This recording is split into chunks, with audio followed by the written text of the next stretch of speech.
to put what I learned about utterances from Bhaktin in my own words, he says that utterances are things that can be said and then like put into a chain. So like if you say something a couple months ago, it can be brought up again, and it chains on into other.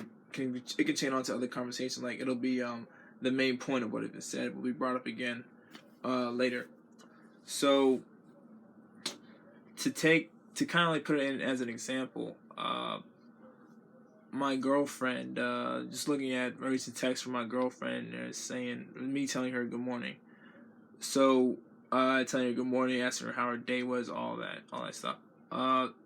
This is something that I do because we had a conversation about this, and what she said is that sometimes I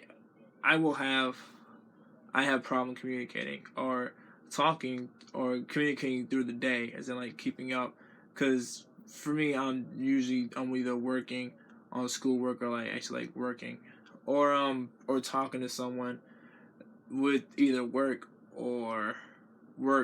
school, or just some other stuff in particular. And my girlfriend, she works during the day, like she has a very important job, so it's hard to communicate. But she would like for me to communicate through, like send her a text or something like that. Let her know like I'm still thinking of her. Like it doesn't matter that if I actually am thinking that. It doesn't matter that I actually am thinking about her, but the fact like I need to show it. I need to show to her that she's always in my thoughts. So when she said that, it brings up the prompt of continually telling her good morning, how you doing, texting her through the day, and it really helps to strengthen that relationship. And it's something, and anything like that, and like what Leslie Baxter says, the dynamic and unceasing struggle between discourses about interpersonal relationships. That means like there will be a lot of times, and like in a long-term relationship, there will be a lot of times where there will be a lot of struggle, and things will come up, and it won't be all roses and peaches, whatever that saying is. It won't be sweet. It's not going to be great all the time. It's going to be rough. There's going to be things that are always like that you'll always have to come back to and talk. If you don't take care of it, it'll reoccur again. And that's what the discourse is about, like nearby discourse and distant discourse. Nearby discourse, excuse me. And I guess I think it was distant discourse. But basically those are nearby discourse is basically something that was said that you don't want to, that stuff that can you can see trouble on the horizon.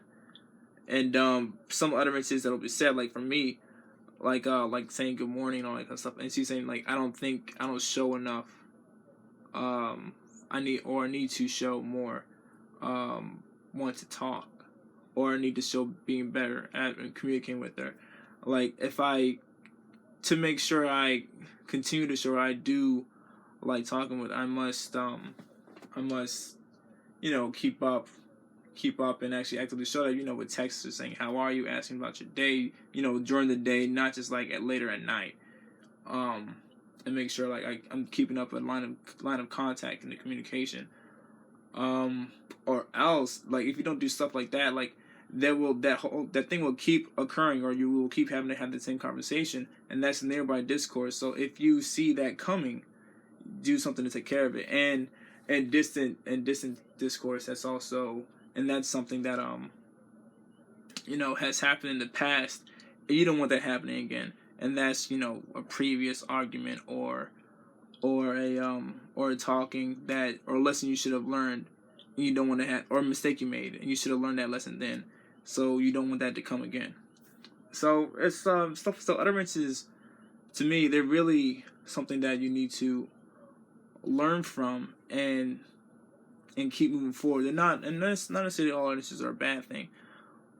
So, cause like if you have an utterance that will have like a negative connotation at the time, you'll be able to learn from that and fix whatever was negative about it, or what created that problem right there. And to me, that's a tie between having an utterance and a distant discourse and a nearby discourse, and why it's not necessarily bad. This is just something that you learn from.